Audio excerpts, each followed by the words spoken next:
E continuou Jesus: o homem tinha 2 filhos. O mais novo disse ao seu pai: Pai, eu quero a minha parte da herança. E assim ele repartiu a sua propriedade entre eles. Não muito tempo depois, o filho mais novo reuniu tudo que tinha e foi para uma terra distante. E lá desperdiçou os seus bens, vivendo irresponsavelmente. Depois de ter gastado tudo, houve uma grande fome em toda aquela região, e ele começou a passar necessidade. Por isso foi se empregar-se com uns dos cidadãos daquela cidade, e o que mandou para o campo, a fim de cuidar de porcos. Ele desejava encher o seu estômago com as vargens que os porcos comiam, mas ninguém lhe dava nada. Caído em si, ele disse: quantos dos empregados do meu pai tem comida de sobra, e eu aqui morrendo de fome? Eu me porei a caminho e voltarei para o meu pai. E lhe direi: Pai, pequei contra o céu e pequei contra ti. Já não sou mais digno de ser chamado teu filho. Trata-me como um dos teus empregados. E a seguir levantou-se e foi para o seu pai. E estando ainda longe, o seu pai ouviu, e cheio de compaixão correu para seu filho, e o abraçou e beijou. O filho lhe disse: Pai, pequei contra o céu e pequei contra ti, não sou digno de ser chamado teu filho. Mas o pai disse a um dos teus servos: depressa, traga-me a melhor roupa e vista nele. Coloque o anel em seu dedo e calce os seus pés. Traga um novilho gordo, mate-o. Vamos fazer uma festa e se alegrar. Pois esse meu filho estava morto e voltou à vida, estava perdido e foi achado. E começaram a festejar o seu regresso. Enquanto isso, o filho mais velho estava a caminho, estava no campo, quando se aproximou da casa, e ouvindo a música e a dança, chamou um dos servos e perguntou: o que está acontecendo? E esse lhe respondeu: o seu irmão voltou. O seu pai matou o novilho gordo, porque o recebeu de volta são e salvo. E o filho mais velho encheu-se de ira e não quis. Então o pai saiu e insistiu com ele. Mas ele respondeu: olha, todos esses anos eu tenho trabalhado como um escravo ao teu serviço. Eu nunca desobedeci a tua ordem, mas tu nunca me deste um cabrito para festejar com os meus amigos. Mas quando volta a casa esse teu filho, que esbanja os bens com as prostitutas, você mata o novilho gordo para ele. E disse o pai: meu filho, você está sempre comigo, tudo que eu tenho é teu. Mas nós tínhamos que celebrar a volta do teu irmão e alegrar-se, porque ele estava morto e voltou à vida, estava perdido e foi achado. Vamos orar? Soberano e eterno Deus de poder e de glória, obrigado a Deus pela tua palavra nesta noite, Senhor. Eu te louvo e exalto pela tua grandeza, Senhor. Eu peço a ti, Deus, fala conosco nesta noite poderosamente, no nome santo de Jesus. Amém? Podeis sentar, glória a Deus. Para nós entendermos o que foi dito aqui nesta parábola, nós vamos ler primeiro o versículo 1 e o 2, que diz assim: todos os publicanos e pecadores estavam se reunidos para ouvi-lo, mas os fariseus, os mestres da lei, o criticavam. Este homem recebe pecador e come com eles. A palavra vai dizer que eles vieram até Jesus porque Jesus estava com pecadores e publicanos, e eles viram e vieram questionar Jesus. E Jesus falou assim: já que vocês querem me questionar, eu vou te contar 2 parábolas. Primeiro parábola, ele vai contar da ovelha perdida, que ele deixou as 99 no deserto e foi buscar aquela e disse: o homem festejou porque encontrou a ovelha. Ele vai dizer sobre a dracma, sobre a mulher que perdeu a dracma em casa e procurou a dracma por toda a casa e achando falou: vou festejar com as minhas amigas porque eu achei a dracma. E assim a fez. E a palavra vai dizer lá, continuando o texto, ele fala: e continuou Jesus.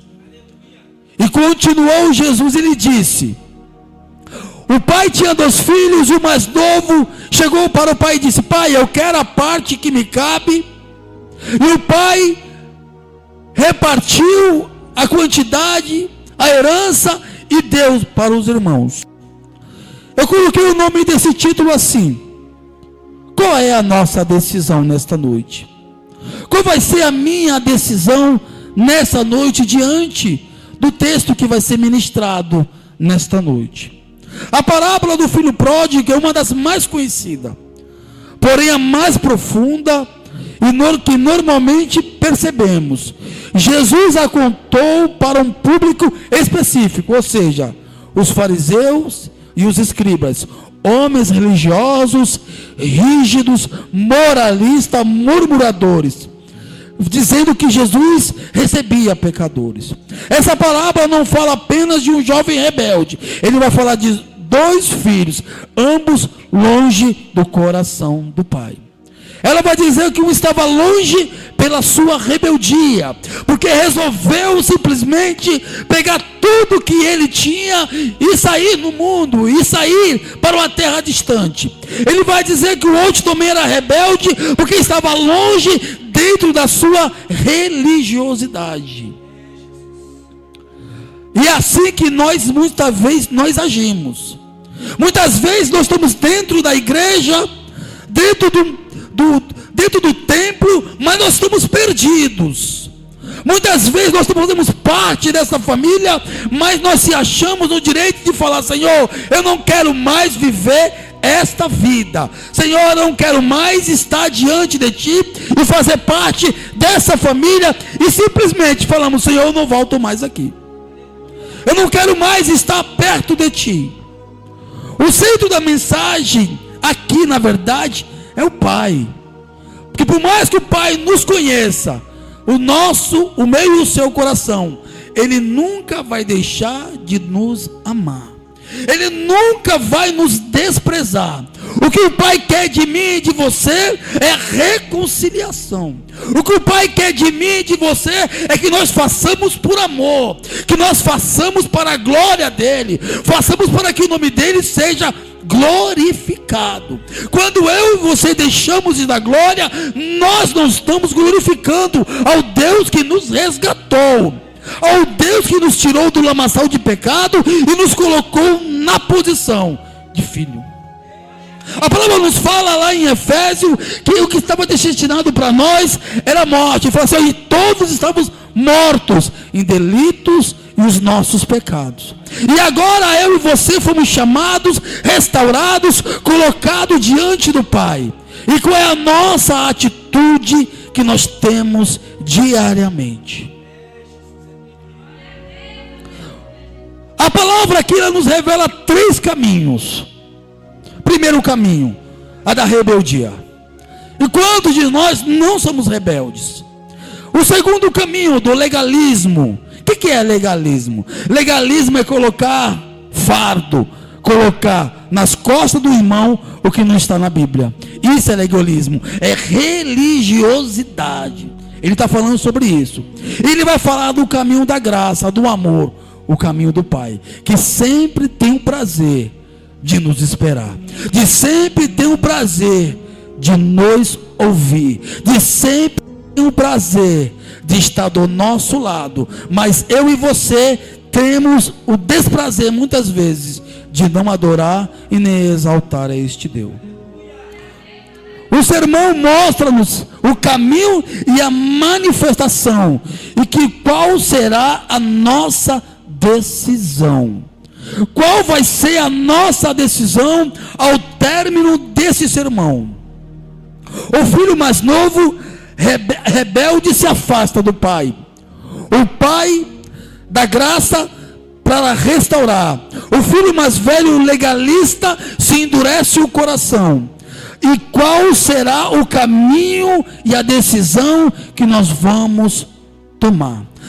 Você pode preparar bem que o texto está falando que a decisão não é do pai. O texto revela que a decisão ela é minha e sua. Quem vai tomar a decisão é eu e você. Quem vai tomar a posição é eu e é você. Ele está falando assim, ó, eu não estou abandonando ninguém. Eu não estou deixando ninguém de lado. É vocês que estão se afastando de mim aos poucos. É vocês que estão deixando o átrio, deixando o caminho. Ele fala, Jesus é o caminho. A herança, para entendermos o texto, a herança ela só era repartida quando o pai morria. A herança não podia ser partida com o pai ainda em vida. Dizendo isso, o filho mais novo disse, pai, diante de tudo isso, pai, eu quero que tu morra. Em poucas palavras, o filho mais novo falou, pai, eu quero que o Senhor morra. Porque ele queria receber a sua parte com o pai ainda vivo. O ato de tamanha rebeldia poderia ser punido com morte. Toda vez que escolhemos o pecado, estamos distante de Deus. Estamos falando, Senhor, eu não quero mais viver contigo. Senhor, eu não quero mais andar contigo. E muitas vezes o que nos leva a sair da presença de Deus é as nossas lutas, é as nossas provações, é as nossas dificuldades no dia a dia. De repente é o nosso filho, é o nosso marido, é a nossa filha, é a nossa esposa. Mas isso não é desculpa para largar o pai. Isso não é desculpa para abandonar o pai. E a palavra fala que ele junta tudo que tinha e vai para uma terra distante. Geograficamente, está distante aqui é condição espiritual, ou seja, ele se desconectou do pai. Ele saiu próximo do pai. Ele foi para uma terra distante. Os jovens ricos daquela época iam para Roma, para Antioquia, lugares de prazeres. Muitos querem viver longe da igreja. Muitos querem viver longe da Bíblia. Muitos querem viver longe da correção do pai. Muitos não querem nem lembrar mais do pai. E muitas vezes é assim. O meu pai me dá tudo o que eu quero, tudo o que eu preciso. No dia que ele fala não, porque Deus também fala não para nós. E qual é a nossa atitude? É a rebeldia. É falar, já que Deus não me deu, eu estou saindo pelas portas. Hoje um culto de domingo era para nós estar festejando nesta noite. Era para nós estar glorificando nesta noite, porque de repente essa noite é nossas últimas 2 horas que vamos nos ver. De repente eu não vejo mais vocês amanhã. De repente Deus fala, Ricardo, chegou a tua hora. De repente ele fala para um de vocês, chegou a hora de vocês. E o que nós fizemos para Deus? O que nós fizemos nessas 2 horas de culto? E o culto que nós entregamos para Ele?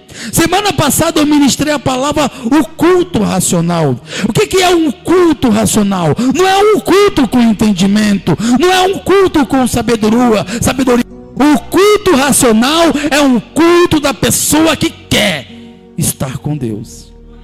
Só quem quer viver com Deus pode dar um culto racional para Ele, porque muitas vezes é muito glória, aleluia, é muito pula, é muito fogo, e não tem espiritualidade com Deus, não tem vida com Deus.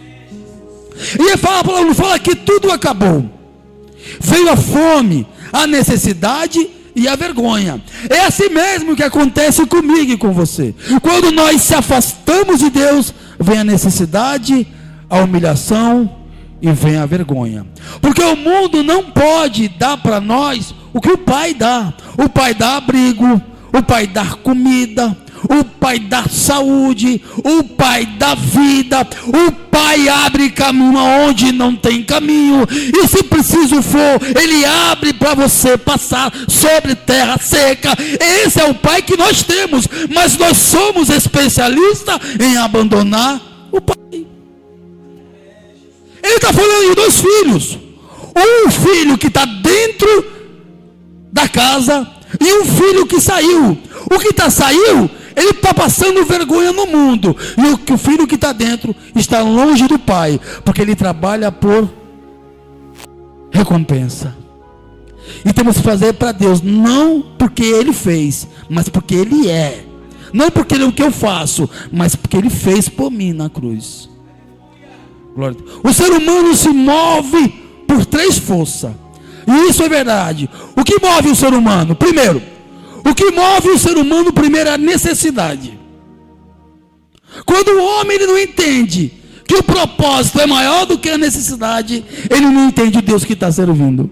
Porque o homem que não entende o Deus que serve, sempre vai estar vivendo em necessidade. O homem se move por prazer. O que te dá prazer? O que nos dá prazer? Será que essas 2 horas aqui está dando prazer? Será que o nosso espírito está se alegrando em Deus? Será que Deus lá de cima, Ele está falando, olha, meu povo está adorando, o meu povo está exaltando, está subindo aqui o trono, até o meu trono, aroma suave. É isso que Deus quer de mim, de você. E o homem se move por propósito. Quem perde o propósito, busca prazer longe de Deus. Quando o homem ele perde o propósito, ele vai buscar o prazer longe de Deus. E começa a passar necessidade. A necessidade pode ser física, espiritual ou até mesmo sentimental. Mas em todas elas, Deus ele fala, olha, eu estou esperando vocês regressar. Para o judeu, porco era um animal impuro. Foi para onde ele foi, olha, eu vou trabalhar. E aonde foi que deram dinheiro, trabalho para ele? Cuidar de porcos. Para o judeu, o porco é um animal impuro. Cuidar de porco é trabalho vergonhoso. Ele desejava, olha, a palavra fala que ele desejava comer a comida do porco. O homem que tinha tudo na casa do pai, o homem que tinha roupa limpa, o homem que tinha a melhor comida, o que queria comer, ele estava, tudo estava à disposição dele. E agora esse homem, porque perdeu o propósito em Deus, está passando necessidade. Porque o homem perdeu o propósito em Deus, quer comer comida do lixo. E a palavra fala que ninguém dava para ele. Olha só, ele desejava, mas a palavra fala que ninguém deu nada para ele comer. Ou seja, ficou na peleja. O mundo nos promete a liberdade, mas termina nos escravizando, nos humilhando. O pecado nunca alimenta, ele só nos destrói. É verdade, irmãos. A gente fala assim, não, hoje eu não vou para a igreja, eu não tenho por que ir para a igreja hoje, não estou legal, não estou afim. Eu tinha todos os motivos para não estar aqui no culto hoje, nem quinta-feira, mas eu estava. Porque o meu propósito não é com o pastor Fred, eu não tenho um pacto com ele. O meu propósito é com Deus. A quem eu devo dar culto é o meu Deus. E ele fala, e a palavra fala assim, que ele caindo em si, ele reconheceu. Ele falou, eu reconheci o meu erro. E ele fala, agora eu vou voltar para a casa do meu pai. Lá, os empregados têm comida, e eu estou aqui passando necessidade. Ele fala, eu pequei contra Deus. Longe do pai não há vida. Ele falou, eu preciso voltar. E ele confessou o seu pecado. Isso faz parte do que? De arrependimento. A palavra nos fala em Provérbios que aquele que confessa e deixa, esse encontrará misericórdia. Mas aquele que esconde, esse não encontrará misericórdia. Então ele se arrependeu. E arrependimento é o que? Primeiro, o arrependimento é reconhecer: Senhor, eu errei. Hoje é o dia de eu e você falar: Senhor, eu errei. Eu pisei na bola. Vou falar a palavra mais simples. Eu pisei na bola. Senhor, eu deslizei. Eu saí para o mundo. A minha mente me levou para lugares estranhos, para longe de ti, Senhor. Então eu errei. Eu pequei, Deus. Ele confessa. Primeiro ele reconhece, depois confessa: eu errei. Porque muitas vezes nós não queremos reconhecer, e muito menos confessar. Nós não queremos reconhecer a nossa falha diante de Deus, porque sempre errado é o outro, nunca é nós. É mais fácil colocar a culpa no outro do que em mim, e falar: não, eu realmente, eu dei mancada, eu falhei. Segundo passo, terceiro passo é abandonar. É reconhecer, confessar e agora não, eu vou abandonar isso tudo. Isso para mim não presta. Essa vida longe do Pai para mim não dá. Essa vida longe do Pai, longe da comunhão dos meus irmãos não dá, não é para mim. E o terceiro passo, voltar. O quarto passo é voltar. Aí o filho, o que ele faz? Ele volta para a casa do Pai. Jesus fez tudo por nós. Glória a Deus. Jesus fez tudo por nós. E a palavra fala que quando o filho vem, o pai corre. O pai estava sempre esperando o filho voltar. O filho vinha lá embaixo, porque na aldeia da época, as casas dos patrões ficavam no alto. Então ele conseguia ver a porteira lá embaixo. E lá de cima ele viu o filho vindo. Ele viu o filho andando. O que ele fez? Ele correu de encontro ao filho. Mas numa cultura onde homens não corriam, era desonroso o pai. Ou seja, ele se desonrou correndo, ele se desonrou. O pai se humilhou para restaurar o filho. Jesus fez o mesmo por nós. Jesus tomou nossa vergonha, a nossa culpa, a nossa humilhação. Ele falou assim: ó, maldito todo aquele que for pendurado no madeiro. Jesus se fez maldito por mim e por você. E nós não queremos reconhecer essa grandiosidade de Deus.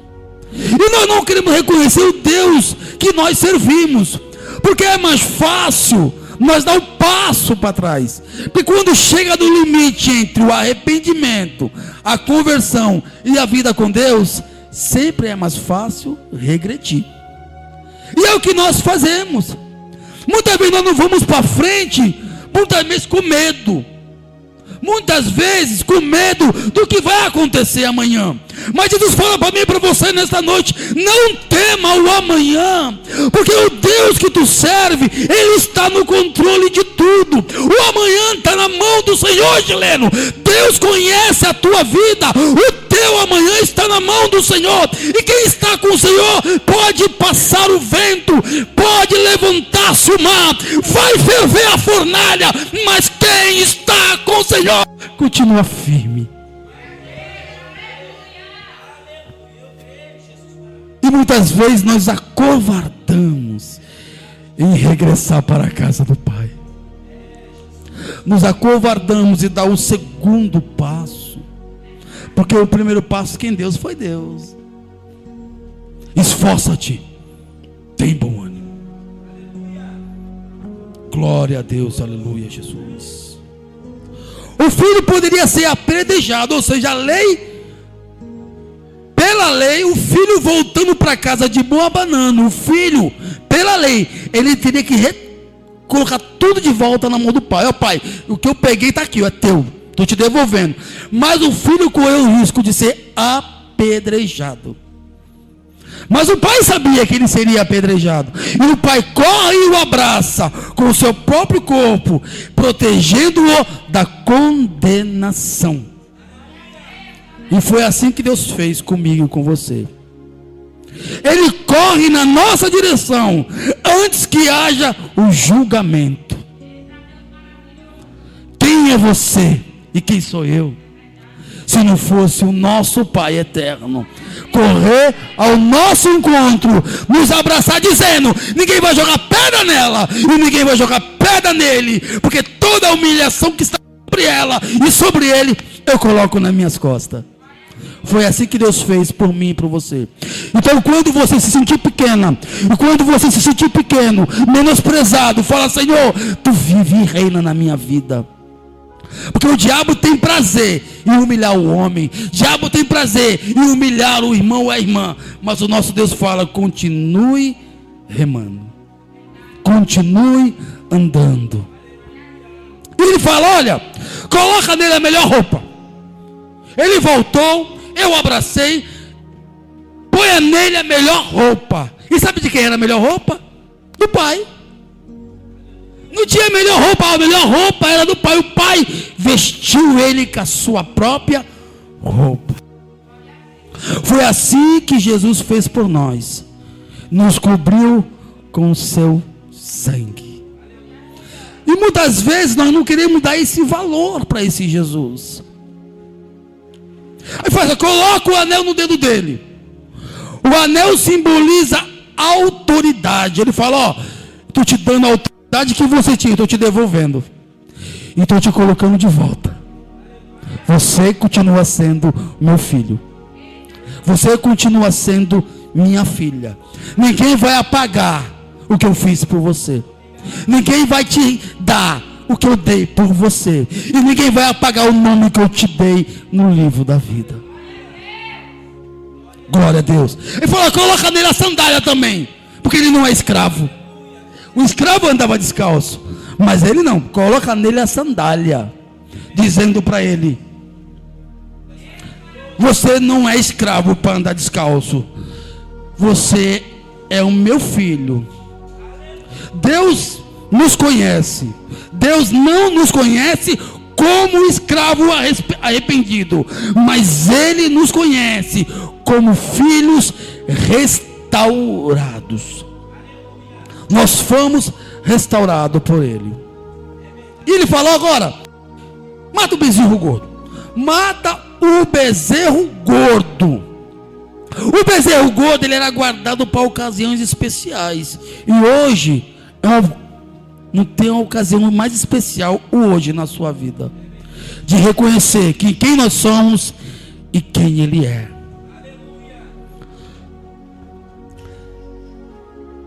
E o pai diz: esse meu filho estava morto, mas reviveu. A maior celebração no céu é quando eu e você se arrepende dos nossos erros. E o pai fala: está tendo festa no céu nesta noite. O irmão mais velho se recusou a entrar na festa. Muitas vezes é assim comigo e com você. Nós nos recusamos a aceitar o nosso irmão. Somos assim. O ser humano, ele é assim. Uma vez eu estava lá no Gleba e eu vi aquela igreja lá no fundo, cadeira vazia.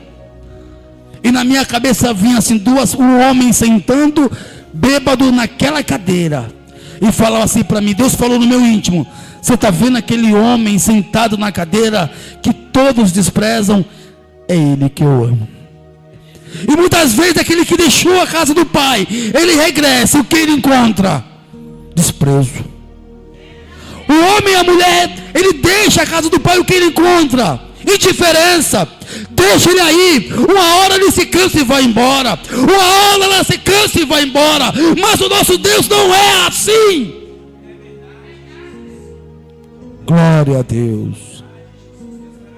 É uma cultura de honra e vergonha. Isso era um insulto gravíssimo para o pai. O filho mais velho não queria participar da festa. E muitas vezes nós não queremos participar da festa. É mais fácil falar Deixa ele lá. Uma hora ele cansa, vai embora e não volta mais. Esse não é o nosso papel. O legalismo, mais uma vez o pai sai da casa para buscar o filho. Agora ele foi buscar o filho mais velho. O filho mais velho também estava perdido dentro de casa. De repente nós somos o filho mais velho, perdido dentro de casa. O legalismo está próximo da igreja, mas longe do coração de Deus. O legalismo é aquele que eu faço tudo achando que é para Deus, mas não é. Muitas vezes é por vanglória dele mesmo ou dela mesma, para dizer, quem fez foi eu. E ele diz: te sirva tantos anos. Ele falou assim: te servi há tantos anos, nunca te desobedeci, e o Senhor nunca me deu um cordeiro, um carneiro, um cabrito para festejar. Ele o servia por recompensa e não por amor. O filho mais velho, ele servia o pai porque ele queria receber. Ele era obediente, mas era vazio por dentro. Ele era correto, mas estava distante do coração do pai. O filho mais velho também desejou a morte do pai. Por que ele desejou? It hurt good, more than I can say. But maybe love isn't holding on. Maybe it's knowing when to walk away.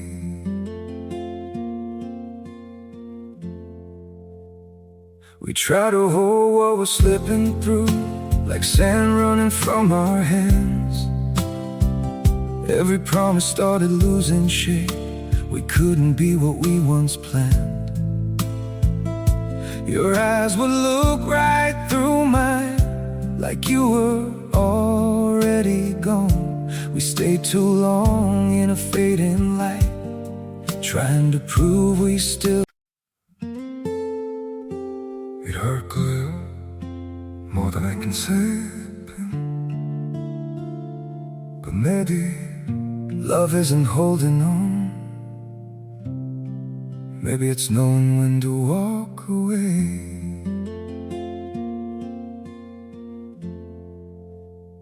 We try to hold what we're slipping through, like sand running from our hands.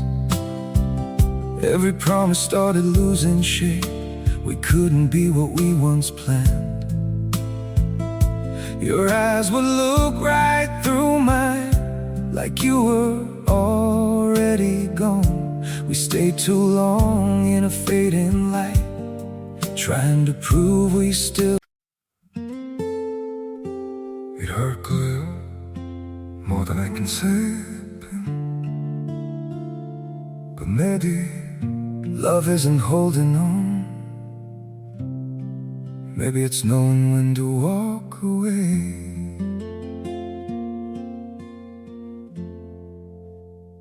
We try to hold what we're slipping through, like sand running from our hands. Every promise started losing shape. We couldn't be what we once planned. Your eyes would look right through mine, like you were already gone. We stayed too long. Porque ele recebeu a parte dele também. Ele teria que recusar, falar: pai, a minha parte eu não quero, só dá a dele. Então quando ele aceita, ele fala: eu também quero que tu morra. E muitas vezes somos nós. Ele nem chamou o outro de irmão. Ele falou: esse teu filho, que desprezou tudo com prostituta, saiu por aí bebendo, tomando os guaraná, vivendo a vida irresponsavelmente, ele te abandonou. Quem sabe esse irmão sempre soube aonde o outro estava e nunca se preocupou de ir lá buscar. Bem assim somos nós. Tem muitos que andavam conosco e nós trilhamos um outro caminho e eles ficaram para trás. E nós nunca se preocupamos em evangelizar aquela alma, em buscar aquela alma e dizer para ela: ó, Jesus também te ama. Jesus quer salvar a tua vida e a tua família. Somos nós egoístas. E o filho foi egoísta, o mais velho.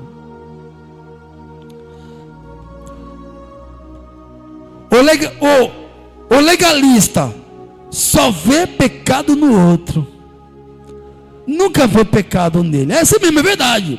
O legalista, ele só vê pecado no outro. É o que eu falei falar. É que eu li tanto texto, eu já até sei. Ele sempre vê pecado no outro. O outro que é errado, foi ele que pecou. Ele não merece. Por que está dando para ele, Deus não dá para mim? Por que ele merece ou não merece? Porque ele tem um coração contrito, ele tem um coração arrependido, e nós não temos. Nós somos legalistas. Trabalhamos para receber, trabalhamos para Deus nos dar, e nem sempre Deus vai nos dar. Vai ter dias, como já houve dias, de comer arroz com arroz. Já teve dias de nem ter arroz, mas em nenhum dia Deus faltou, e nenhum dia Deus nos abandonou. E ele fala: tudo que o Pai fala, tudo que eu tenho é teu. E era preciso você se alegrar comigo. Ele fala: tudo que eu tenho também é teu. E por que tu não se alegra com o teu irmão que voltou? E por que tu não se alegra com o teu irmão que estava perdido e agora foi encontrado e regressou para a casa do Pai? Vamos festejar. E a nossa primeira atitude é fazer o quê? Deixa ele para lá. Isso não é evangelho de Cristo. Isso não é evangelho. O evangelho é que traz de volta. Hoje eu falei: pastor Hélio, pastor Fred, eu estou meio triste que a Bia não vai para a igreja hoje, nem a Brenda. Eu falei com ele hoje. Eu fico triste quando não vejo os irmãos. Eu não vi a Larissa aqui agora, eu fiquei triste, porque o meu desejo é que, não é que a igreja encha, cheia de pessoas, que a igreja seja uma igreja salva, saudável. Pessoas que estão ouvindo a palavra de Deus, que hoje estão sentados aí, e que amanhã vai estar aqui, falando de Jesus. E o Pai reafirma a identidade do Filho. O Pai reafirma a herança. Tudo é teu. E o Pai trata ele com amor. A graça confronta a rebeldia e a humilhação e o orgulho. Mas o Pai, mesmo assim, abraçou os dois. Se você for reparar, o Pai foi lá aonde estava o mais velho e falou: você não vai entrar? Você não quer fazer parte da festa também? Você não quer fazer parte comigo nesse momento maravilhoso? Então o Pai, ali naquele momento, ele falou: não, por mais que você não queira entrar, o meu desejo é que você faça parte da festa. E muitas vezes é assim, nós não queremos fazer parte da festa. E essa palavra nos apresenta 3 caminhos. O caminho da rebeldia, longe de Deus, longe da casa do Pai e longe do propósito de Deus.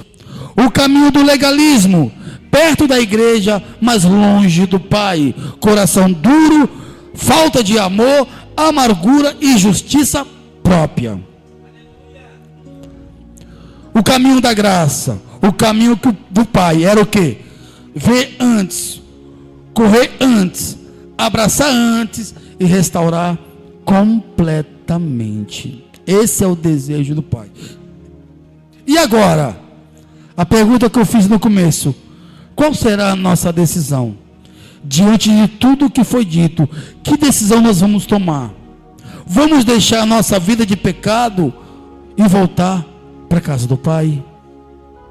Vamos sair da presença do Pai e viver do nosso jeito mesmo? Tá bom assim, do jeito que tá bom. Eu vou para a igreja quando eu quero, quando eu acho legal, tá tudo bom para mim. É assim que vamos viver? Ou ele fala: vou abandonar o legalismo e vou participar da festa. O Pai Pai te ama, o Pai te chama hoje. Filho, o Pai fala para mim e para você nesta noite: filho, tudo o que eu tenho é teu.